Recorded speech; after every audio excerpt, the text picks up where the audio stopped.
It is preparing to live stream. Okay. Oh, it says up at the top, live on YouTube. Okay. Can you share? And now you're going to share that to me, Chuck, right? As soon as I get the link, I'm going to email it to you. Yes. Okay.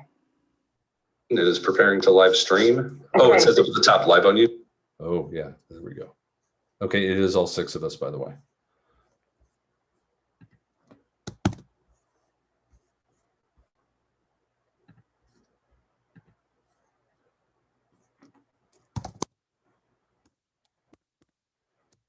Liz, that just went to your home email address.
Okay, it looks like we're live. I think we've got one person watching now. Welcome. We'll get started in just a few minutes.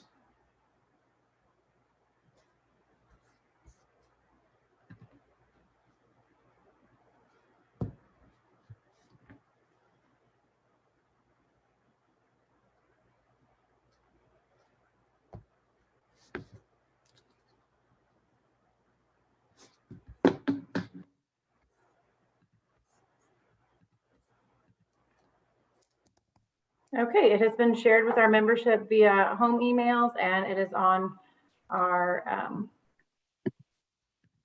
Granite City Federation of Teachers Local 743 page now. Excellent, thank you.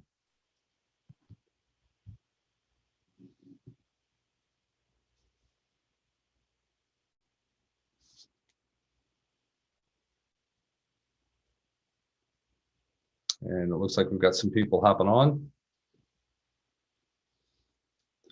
Welcome.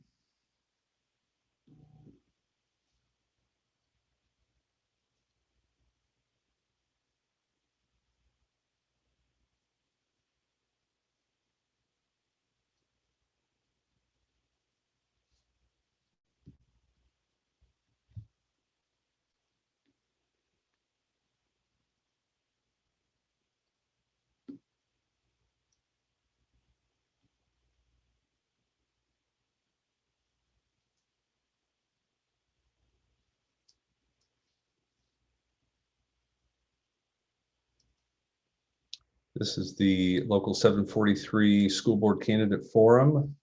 We're live on YouTube. Welcome. Thank you for joining us this evening, and we're going to get started here in just a few minutes.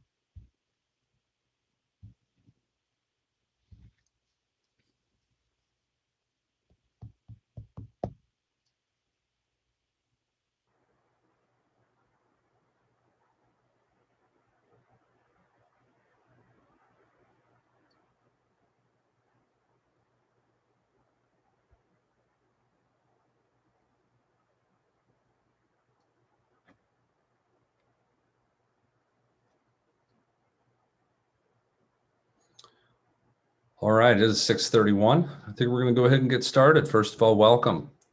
My name is Chuck Nowt. I'm the president of the Granite City Federation of Teachers. This is our Granite City School Board Candidate Forum. We've got 4 of our candidates here that are running for school board of the Granite City School District number 9. And we're using this time in order for our membership and members of the public to get to know the folks that are running. So this evening we have 4 of the 5 candidates. We have Mr. Talon Curran, we have Linda Knogle, Eric Stacy, and Erica Vinny. There's also a 5th candidate, Mr. Steve Arustio, who could not be with us this evening. So a little bit about how tonight is going to run. We're going to give each of our candidates that are here this evening 5 minutes to give an opening statement, a little introduction about themselves and why we're here this evening. After that, each candidate will get a couple of minutes to answer prepared questions that were supplied to them a couple of days ago. After this event, the members of Local 743 will be sent a survey to decide on endorsing some candidates. So without further ado, we're going to go ahead and get started, and we're going to start with Mr. Talon Curran, who's going to kick us off. Talon, if you'd like to talk to the audience and tell us a little bit about yourself. Yeah, sure. Thanks for having me. And yeah, my name is Talon Curran. Currently, I am on the board. There was a resignation last year, and I was appointed in September. And I did run in 2019. I did not win, but I am on the board through that appointment. And currently my day job is I am the IT and facilities manager at the 6 Mile Regional Library District here in Granite City. So I cover the computers and the networks and all of that at the location on Delmar and the location on Johnson Road. And on top of that, I also have 2 daughters that are currently in the school district. One's in 3rd grade over at Mitchell and the other in 1st at Maryville. And, they're one of the main reasons that I am running for this position. And some of my other work in the past, some people may recognize me from the 8 years I spent at Leroy's Market from 2000 to 2008. And I get a lot of comments from that. So I figure if anyone is thinking it, that yes, I worked at Leroy's. And I graduated from SIUE in 06 with a bachelor's in mass communications. I actually went back to SWIC and got an associate's in network design and administration because I was doing a lot more computer work by that point. And I am an 01 grad of Granite City High School, and I went through the school district my entire school career, kindergarten through 12th anyway.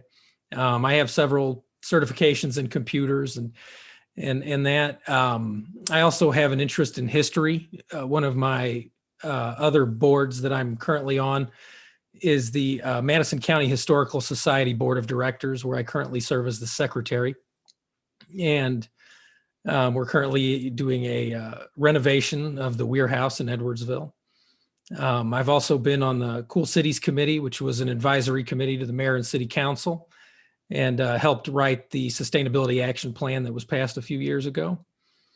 And I guess on top of the history part too, if some recognize my name, I'm the administrator of a Facebook group that's got about 6,600 members called Granite City, Pontoon Beach, and Mitchell Memories. And anyway, yeah, I'm just glad to be here tonight. I think this is a great opportunity to let everybody see us. And I think all of us have answered questions online, but now it's kind of a good, as face-to-face as we can be at this time. So anyway, I will step aside and let somebody else talk. Thank you very much. All right. Thank you. Thank you, Talon. Next, we have Linda Knogle. Linda, go ahead. Linda, you're muted.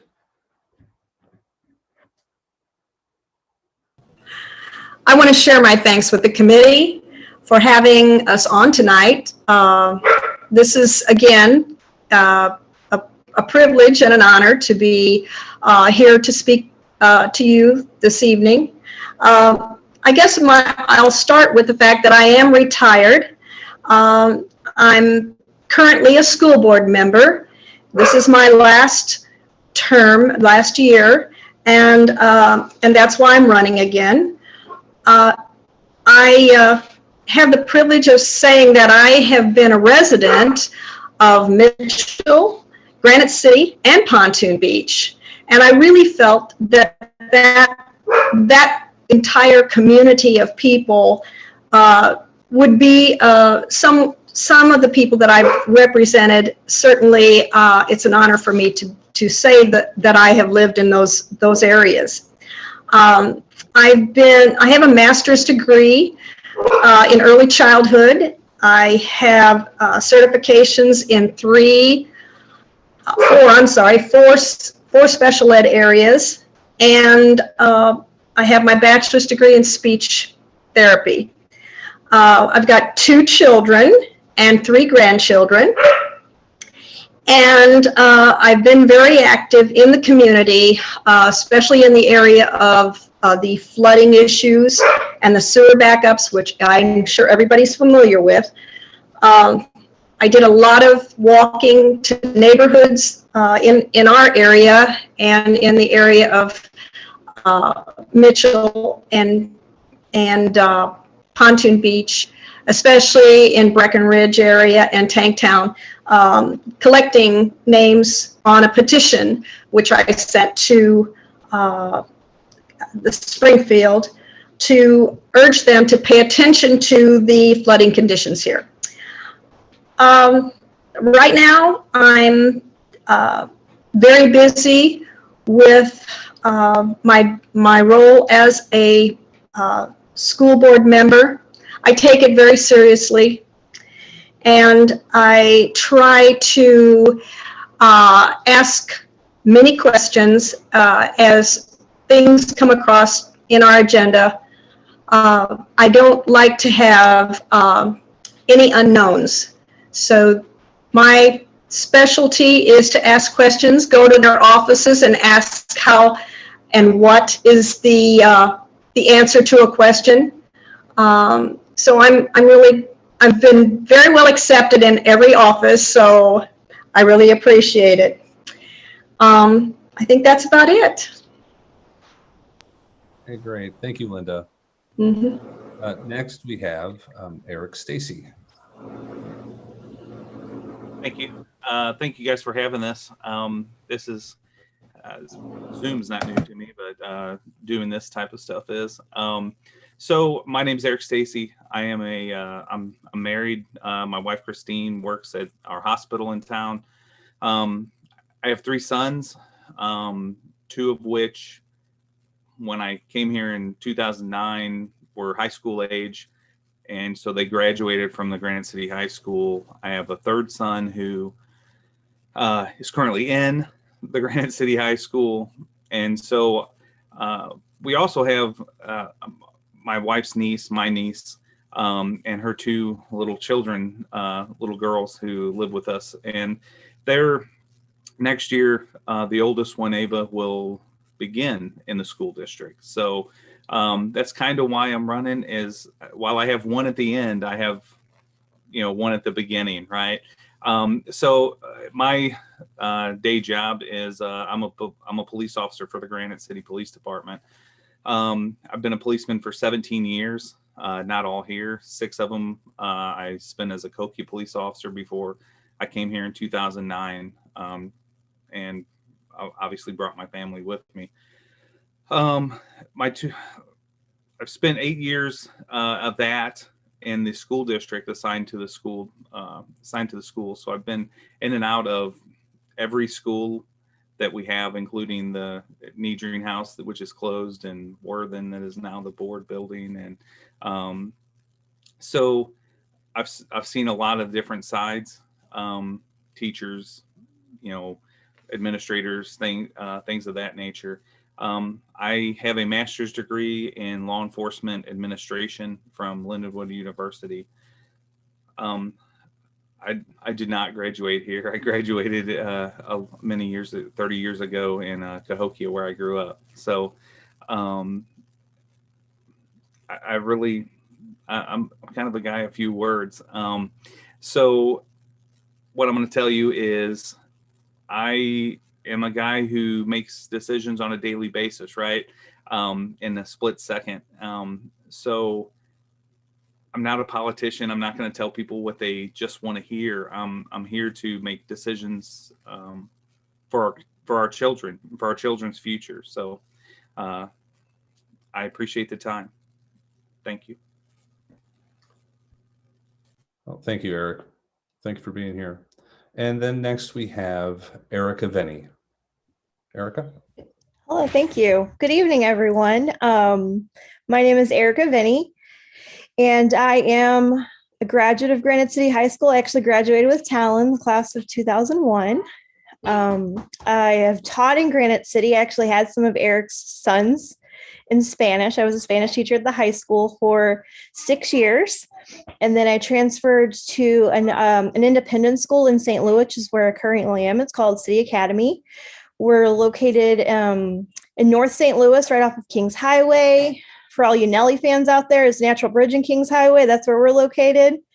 It's a 3-year-old through 6th grade independent elementary school. So it's not a charter, it's an independent school, but we have high rigor there.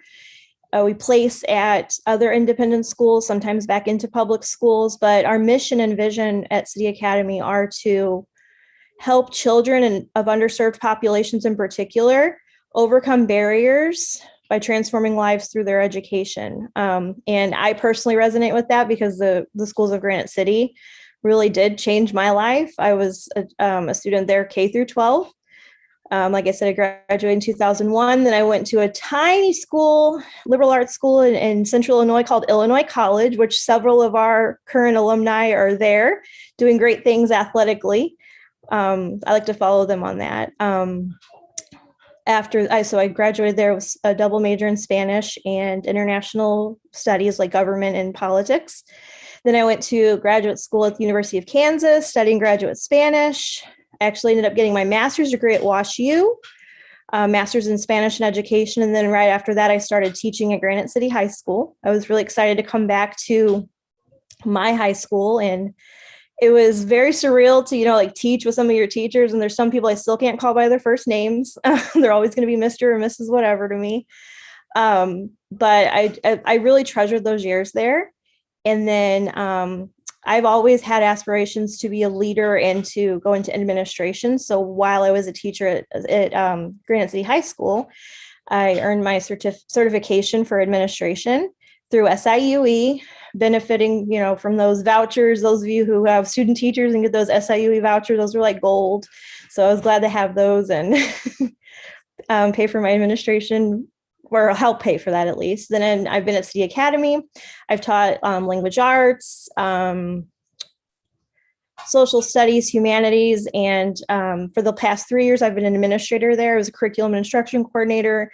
And this year I am the upper school director, which is basically like an assistant principal for upper elementary, which is grades 3 through 6 at our school. So I was the one that led everyone through virtual learning, hybrid learning, returning to campus. I'm thrilled to say my own, elementary school, we have about 94% of our population has returned in person fully, but we're still juggling the virtual and the in person. So I get it.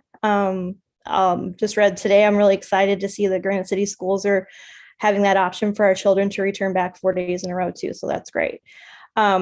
Many people might have been wondering, is it my husband running or my mother-in-law? Because I didn't put my first name on there, which I didn't think of at the time. So my husband, John Venny, is a high school math teacher, wrestling coach at the high school. And he's been getting lots of phone calls wondering if he's running, because that was quite shocking that he would run for office. And he's like, no, that's my wife. And then they're like, oh yeah, that makes sense. So obviously I have a great knowledge of the district and a love for the district. And I'm just really eager to be here on this panel with you all tonight, and then also to run for school board. Thank you. All right, thank you very much. Before we go on, I also want to introduce Liz Niebert. She's the recording secretary for Local 743, and she's here joining, helping facilitate this event tonight. So thanks for being here, Liz.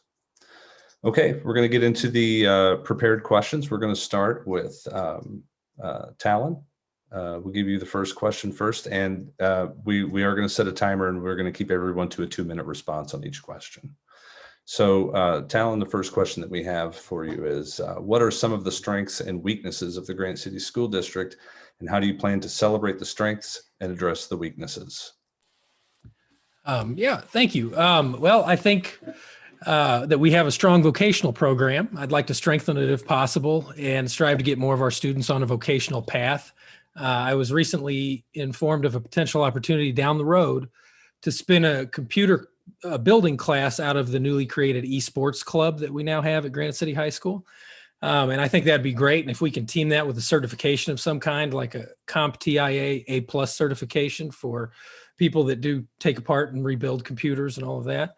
And then a lot of vocational careers aren't easily automated. And, you know, you have the benefit of they pay better out of school than a lot of four-year universities do, or most degrees out of four-year universities. And, you know, I don't think they should be an alternative. I think we should celebrate those as much as we can. And I also noticed that, you know, there's a huge push to get girls involved in STEM for several years. And I think we should do that with your standard vocational programming as well. I think we have amazing teachers and staff. And if there was any question about that, I think the way this past year has been handled has answered that question. We're producing top tier academic students. Our clubs and teams quite often make it to state competitions. They get to compete among the best in Illinois. And I was recently impressed with the demonstration by the robotics club, because the students there are literally building autonomous robots, and some of them have taught themselves Java. And we need to take every opportunity we can to promote students like this at every age. And then, you know, obviously as a whole, we hear about it with house prices and that we aren't doing the best academically, but I don't believe that's the fault of any of the teachers or faculty or staff. But we do have to figure out a way to fix this. And somehow we need to convince parents and guardians that they need to be a part of their kids' education. We're not going to convince all of them. I gave a longer version of this answer 2 years ago, but you know, one of the areas now that I've seen is that that may be something to look into with the current situation. Oh, okay. All right. Thank you, Talon. Yep. Very much appreciate it. Linda.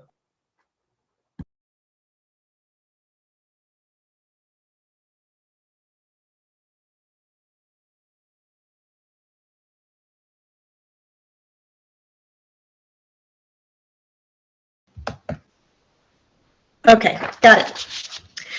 I was impressed this year, especially with our district teacher talent and their leadership, as well as innovative ideas that have surfaced during some of the worst times that we've ever had and we've ever experienced, difficult environment.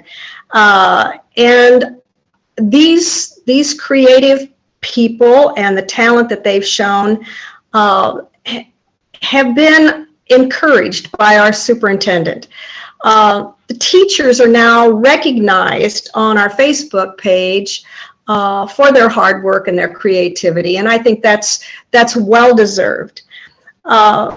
We have seen working and sharing in technology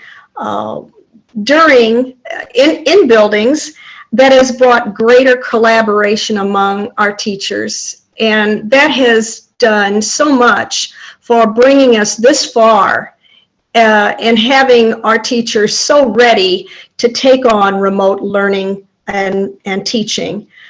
The positive collective energy that we have experienced in our district and the responsiveness among our educators has really helped our district prepare for the challenges that we are going to face as the children come back to school, and maybe for many, many years to come. So I can only be thankful for the effort that has been put forth. We have seen it, we've experienced it, and I want to show my gratitude, of course, for their abilities. We've also seen leaders emerge among our teachers. Thank you. All right, thanks. Thank you very much, Linda. Next, we have Eric Stacy. All right, I'll touch on, I think one of our biggest strengths is our large group of caring and terrific employees, which includes not just teachers, but secretaries, administrators, custodians. I'm going to make someone angry by leaving them out, but we have paraprofessionals, counselors that really do care about the kids. I will tell you, when I spent time in the schools, when I was there for 8 years, for sure, I would get calls all the time asking, for help with kids and stuff like that maybe needed help at home, from every one of those different employees, because they care so much about the kids.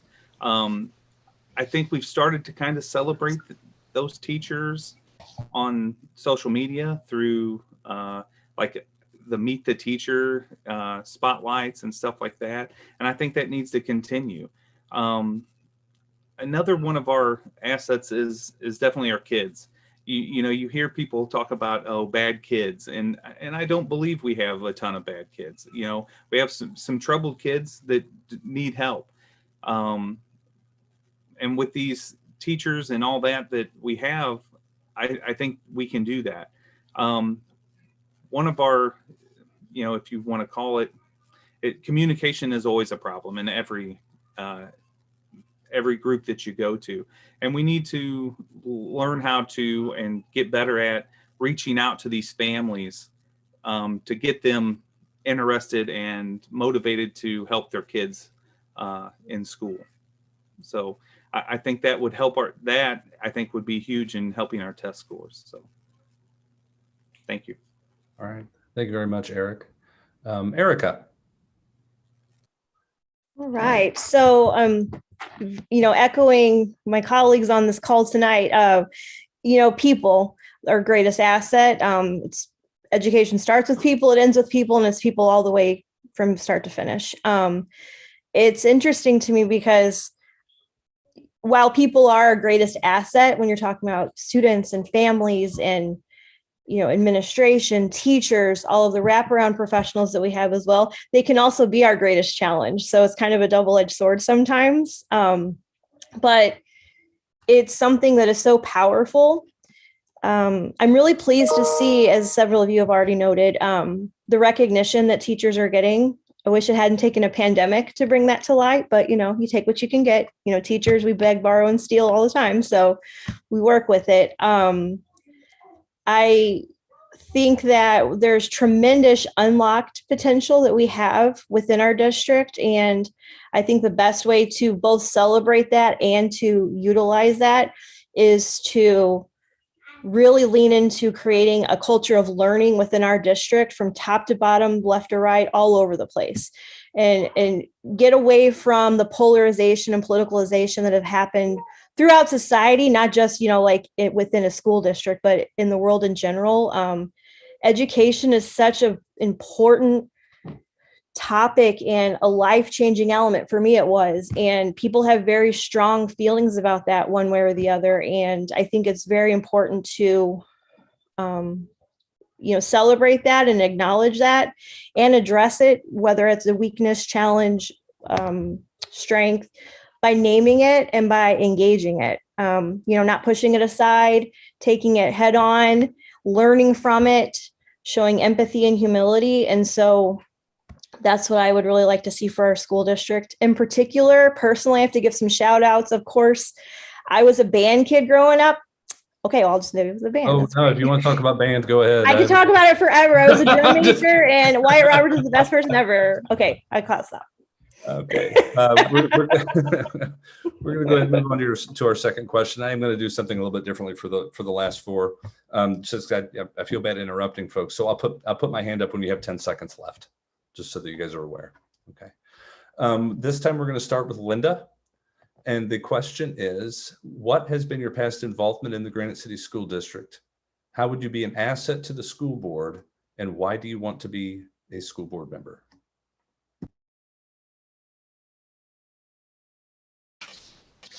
Well, I've been involved with the school district naturally as a school board member, But beyond that, I've also been a volunteer, and I've done volunteer work with the reading classes at Maryville School and the rocket math class at Mitchell. I also spent time tutoring at the kindergarten level at Prather for those children who were having developmental skill delays. And it was amazing. I loved every minute of all of my volunteerism. I was also invited to attend the school board or the high school teachers, high school department chairs meeting, and I found that this was just a whole different world compared to the elementary school environment. And of course, the questions and the answers and the concerns were so incredibly different as well.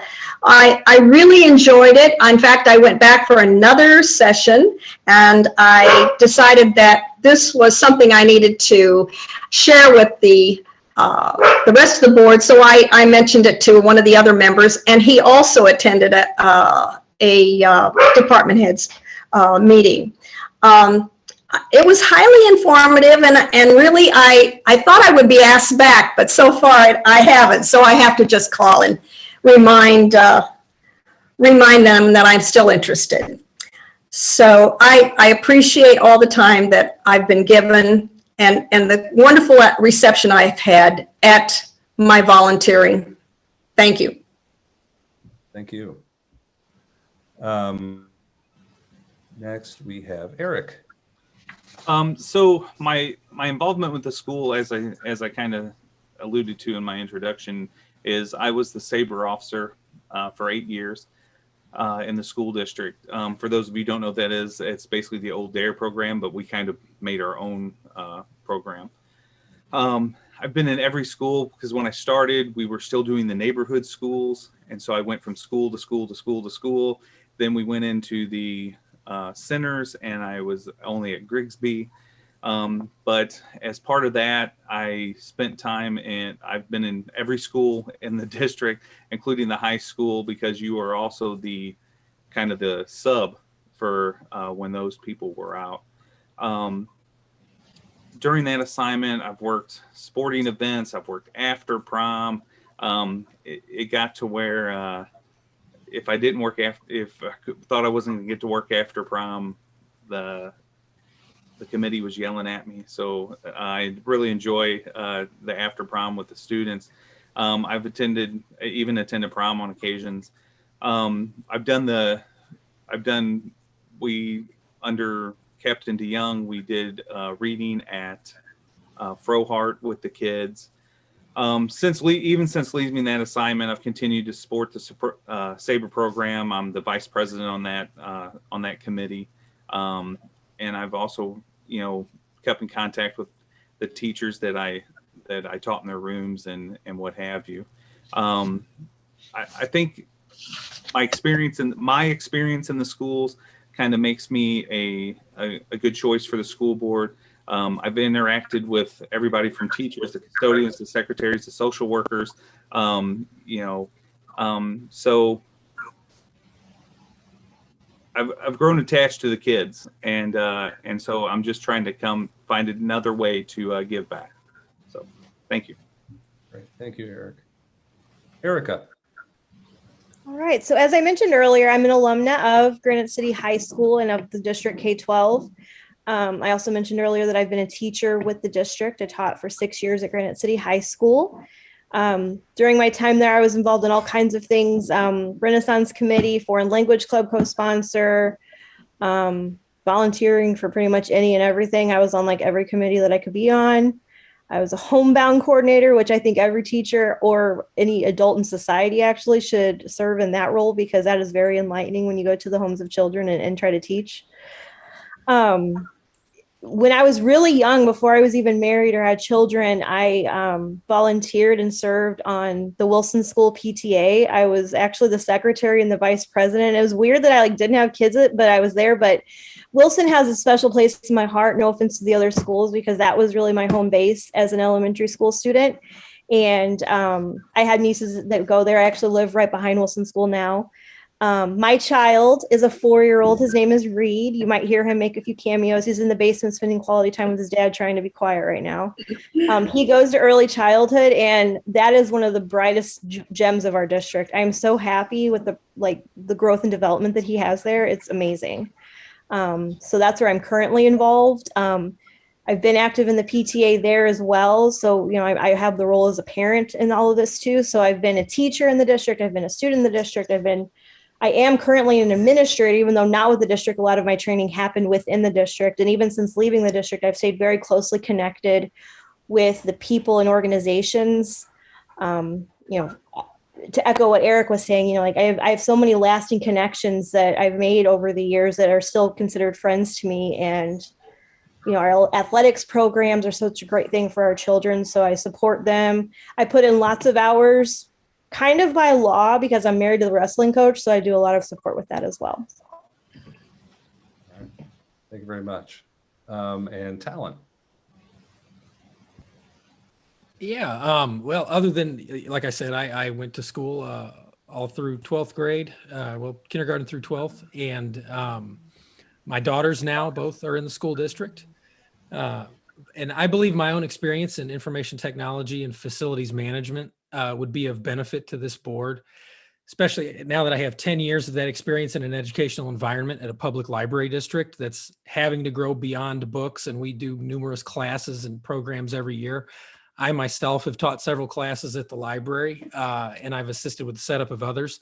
And also a few years back, I used to teach gas hazard awareness and gas rescue classes at US Steel here at Granite City Works for 3 years. And admittedly, it's not a bunch of rambunctious 6-year-olds or anything like that. But I don't know that it was too different from some high school scenarios, because some of those steel workers, the laborers, the contractors, now they're forced to be there. They didn't want to go to class. They'd heard it all before, and they knew more than me, or at least I thought they did. So I said I had to find ways to teach them, and I couldn't just stand there and read slides or do anything like that.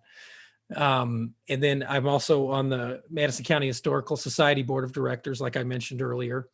And I'm big on supporting this community because I've worked here most of my working life. I've lived here nearly my entire life. My wife works here at City Hall. We have no intention of going anywhere else. There are a number of ways that we can improve the community. And I believe that it starts with our school district. And I believe that I can make it better in at least some small way with my own experience and by amplifying the ideas of those who are already in the district. So thank you. Thank you, Talon. Our next question, and we will start with Eric on this one. The restructuring from neighborhood schools to attendance centers has brought forward new challenges at the elementary level. How do you plan to see that our current facilities are utilized in the most efficient way, promoting the best success for our teachers and for our students? So I'll tell you, if there's a complaint I hear all the time, it's that people loved the neighborhood school, right? And so quite simply, I think the best way to utilize that is to look and explore returning to the neighborhood schools. I think it makes it easier on the kids. It makes it easier on the parents trying to pick up their kids. One of the biggest complaints was that, I have one kid at this school, one kid at this school, one kid at this school, and I cannot possibly pick them all up. Returning to the neighborhood schools, I think, is an idea that a lot of people share. And to me, that is it might be a challenge at this point, but I think it's worth exploring and seeing if it's, nothing's impossible, right?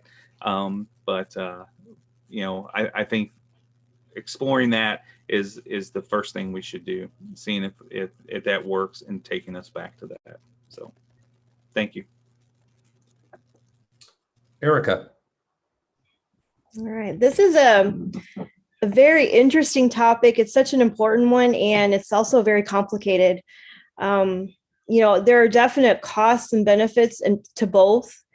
So I think the first place to start would be to take a beat. I think it's always good to periodically reevaluate. So I'm not fully I don't really know exactly what has been done up to this point. So I'm just going to give you, just based on my limited knowledge, what I think we should do. I think we should really consider the pros and cons of the attendance centers versus the neighborhood schools. I would like to see some additional data and a review of research. What I've read personally from just in the field of education, it's not very conclusive that one is better than the other per se. But coming from my stance with parent engagement and relationships, having supportive environments for the schools, I think neighborhood schools lend themselves really well, because I feel like, a year or two at each one is really not a lot to feel like you have a sense of family in that. However, I acknowledge that the attendance centers do offer some benefits in terms of, teacher collaboration and curricular alignment. And there's some initiatives that you can do, but I would argue that those can be implemented district-wide with strong leadership and coordination among the schools. I think it's important also survey stakeholders. Again, revisit the data of our own, like since we've gone to attendance centers. Now, obviously we have the pandemic, so that throws a bit of a wrench in, but has that really helped in student achievement? Has that helped in the communities and the cultures of the schools? I think we should involve, not even outside, like I think businesses, local businesses, to Eric's point, like you traveling all over the town, collecting your kids, and it creates some traffic issues as well. So I think it's something we should definitely look into again. Great. Thank you, Erica. Talon. Okay. Thank you. First of all, I'm the same way. I as Eric, I would like to see if we can return that. That would be my preference, selfishly as a parent. and but all the teachers that I've talked to want to go back to the neighborhood school model. And so if it boosts morale and it keeps teachers in the district longer, it makes parents happier. And if we can afford it, we should do that. But again, we need to look into it and see if it's possible. One thing that I've heard multiple times is that teachers had a much easier time tracking the students that they might have in their own classes the following year, and had long-lasting work relationships with the 2 or 3 teachers from the previous grade. They were more able to easily find out about certain students and how they performed the previous year, what strategies worked best for reaching particular students, et cetera. Right now, if a given student is at one location given student would only be at one location for 2 years, then they're shipped off to another school for 2 years. And if there's a way to, maybe there's a way to add another year or two, and then possibly create teams of classes with those schools. And what I'm getting at is something that might get teachers the benefit of keeping students in the same building longer, and teams that guarantee that students could move into a given class, that they come from only a few classes rather than half of an entire grade's classes. So for example, let's say you've got pre-K or kindergarten through 2nd grade at a given school. In 2nd grade, within that school, you might have team 2-1, team 2-2, team 2-3, et cetera. And that would consist of 2 or 3 classrooms. When the 2nd graders move up to 3rd grade at a different building, the team 2-1 students could move into team 3-1, team 2-2 into 3-2, and so on. So they might not have exactly the same classmates, but they'll know several, and it'll be similar to how it was in the neighborhood model. Teachers will know that those students came from one of only a few classes, and they have a better idea. So maybe that's a compromise. Thank you. Thank you, Tal. Linda.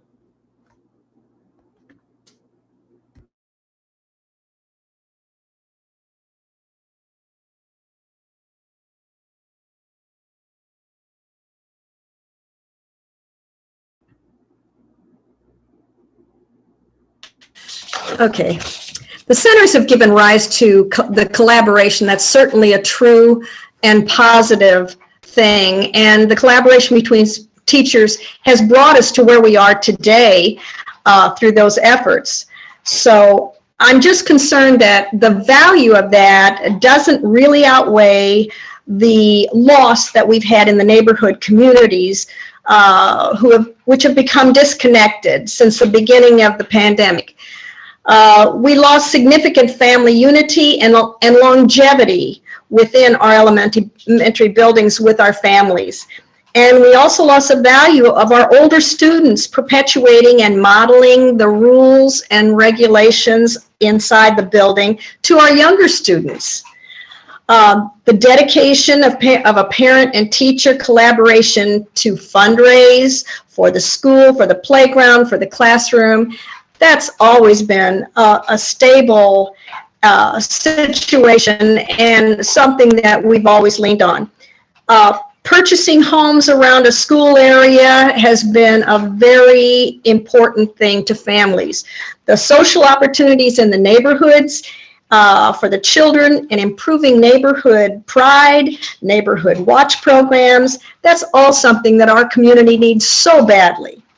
Having an additional elementary school, if that were possible, would ease the crowding in our classrooms and bring equity to the existing classes in schools. But I do not see the community uniting around this at this time, not with our pandemic and just where we are now. Returning to the neighborhood schools again would take time and manpower for redistricting, and it would take the effort and support of all the stakeholders with the time and the support our students need. Thank you. Thank you, Linda. Okay. Our next question, and we will start with Erica Benny. Being on the board, how will you communicate and stay in touch with teachers and staff to get their input on issues? What is working and what is not in each school? Anyone that knows me or has worked with me knows that I'm an accessible, very interested person. Interested, not interesting. I'm kind of boring actually. But I mean, I'm so much in a relationships-based person, and so you have to talk to people. There's nothing better than a good conversation with somebody. And I know our district is quite large. Our staff is quite large for one person or, for a board, but I think it's really making those contacts throughout the community, showing that you are interested in the work that everyone is doing, and to truly have as much transparency and open communication as possible. I always hesitate to use the word transparency because that's become such a trite concept in education in general. But, I think one way around that is to educate people and enlighten people, like to break down the esoteric image of a board, like behind closed doors and all this. Like, things have to happen behind closed doors because you have HIPAA. There are federal laws that require some privacy of things. But I also think we could open things up a little bit more to engage with parents and with teachers. And that's what I'd like to do as a board member. I am of the generation that kind of is bridged between playing outside face-to-face with kids and phone calls on the analog phones, and then also social media. So I say use whatever platforms are best accessible, and our teachers are using a variety of those as well. So, I use Facebook. I've used that to be a support during pandemic learning this year for many colleagues and families and community members of our town. And I think I always have to check myself because I have lots of ideas as a teacher. I always want to educate other people, but I want to try to do my best to be as supportive as possible while also honoring the place that people are coming from and not just trying to dictate what I think they should do. Thank you. Great, thank you. Talon. Yeah, I'm open for all teachers and staff to reach out to me at any time. Like Erica said, if that's Facebook, if that's email, if that's telephone. I'm not going to give my cell phone number out over YouTube right now, but I would some other time, certainly. And since being appointed to the board, actually back up a step, I'd also like to take tours of the schools and talk with teachers in person if I do get elected, because, I was appointed back in September. I haven't done this yet because, quite frankly, everyone has had a lot more to worry about than some board member who wasn't even really elected trying to bother them. So, I wanted to give everyone their space, and some may have viewed me as temporary when I was appointed, and I understand that completely. So, if elected, I just want everyone to know that I am available, and through however means that may be. Thank you. All right. Thank you. Linda.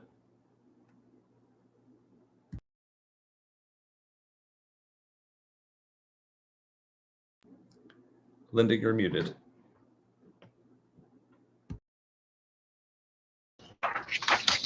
As a board member, I think the first thing that I am interested in is the chain of command. Given the fact that we know there are issues, parents have issues, they often sidetrack the teacher and go directly to the principal or call the superintendent, and really it's important that they communicate with the teacher and let them know what the problem is. This is something that helps in correcting a situation. If that ends up being a problem not solved or hasn't been corrected, they can go on to the principal and then again on to the superintendent if it still remains a difficult thing. And I know that many times teachers do reach out, parents do reach out, and politeness in every case is essential. When a school board member is contacted, many times, and I know in my case, I often think that it's important to think about the chain and where the person should go, first of all. And at this point in the year, I see many times we're having difficulties in communication, and I think that's one of the things that has been a primary problem, and it's been a situation in which we're all trying to correct and mainstream it. Early in the year, superintendent and I made visits to several schools. We had this opportunity to be able to make casual discussions with the teachers. And I look forward to visiting classrooms as well and being invited. Thank you. Eric. So really, I just want to continue doing what I've done in the past. And I love getting into the schools, meeting the teachers, meeting the kids. Most, if not all of the administrators and principals in the schools, and a lot of the teachers already have my number, and they'll still to this day send me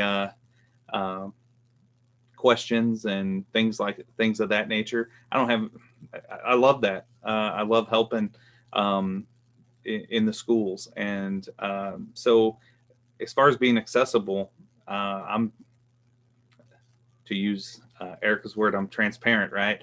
I am what I am, and I don't mind you calling me. I don't mind you asking for me to come to your school and talk. I don't mind being contacted. So I just want to continue to do what I currently do for the school district. So thank you. All right, thank you. And our final question for this evening, we're going to start with Talon. Final question for this evening. What do you envision the role of the school board and its members to be in the educational community?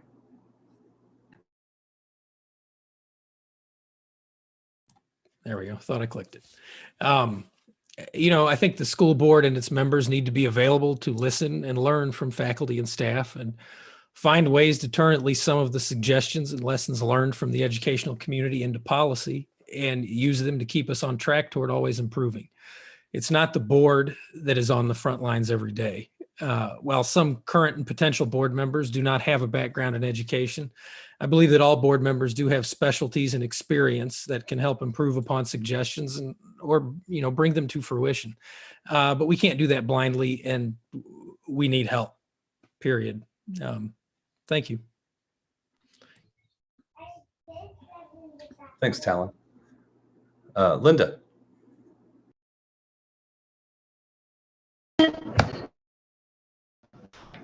Okay. I guess as a board member, my first thing to encourage anyone who gets on a board is to acquaint themselves with board meeting process. A lot of that can be done watching a board meeting and finding out how that's done. Be somewhat familiar with Robert's rules. Read everything that's on the agenda if you're in that position, and read it early. And I think calling the board office, calling a department person in charge of whatever question it's appropriate for is a good way to find out answers. I do this, and I visit their offices as well, and I've always been very well accepted, and there's always been a warm invitation to come back. Take notes after a discussion so that you remember what was said and you understand and can put it in a file somewhere. I've always thought that if I had any legal questions, that I would always contact our school attorney to get the information.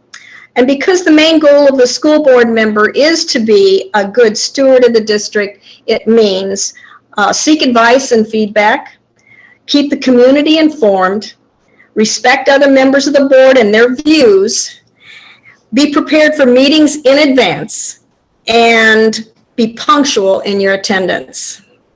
Thank you. Thank you, Linda.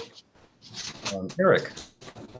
So I believe the mission of the board is to support the mission of the school district, support the teachers, the staff, listen to the ideas of these people. They're the teachers and staff, they're the experts. I'm not going to be the expert at what works best for their school or their class individually. So it's our job to listen and try to make things happen that need to happen to support that mission. So thank you. Thank you, Erica. And Eric, and then Erica, tonight you're going to get the last word on this question. That's great, because this is like my favorite question ever. So this is great. As a teacher and administrator, I'll say right off the bat, the school board should not meddle or interfere in the day-to-day running of a school district.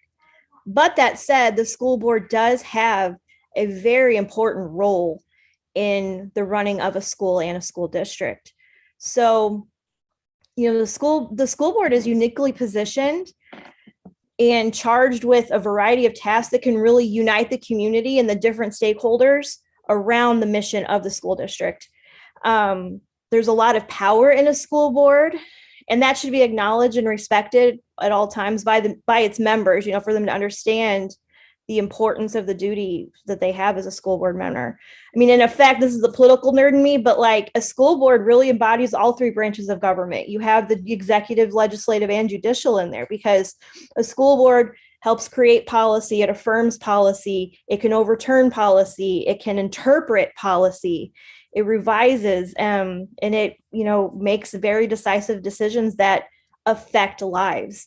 So, that's why I'm really interested in serving, to have that kind of impact. But at the same time, we have a district full of brilliant professionals, and they are experts, as my colleagues here have indicated. And we've hired them for a reason, and we should empower and support them to do their jobs. And one of the best ways that we can do that is to really use our platform on the school board and to engage with as many different stakeholders as possible, and to empower others to realize their own agency and to become active participants and supporters of the educational process as well. Great. Well, thank you very much, all of you, for coming here this evening, for answering our questions. I think this is a good event that is hosted by the local, and I think it will help our members in the community make an informed decision on election day. So on behalf of the members of Local 743, I want to thank Eric Stacy, Linda Knogle, Talon Curran, and Erica Venny for joining us this evening. And then local 743 members, check your home email soon for a survey concerning tonight's event. Everyone have a wonderful evening. Thank you. Thank you. Thank you so Thank you. much, Thank you very everybody. much.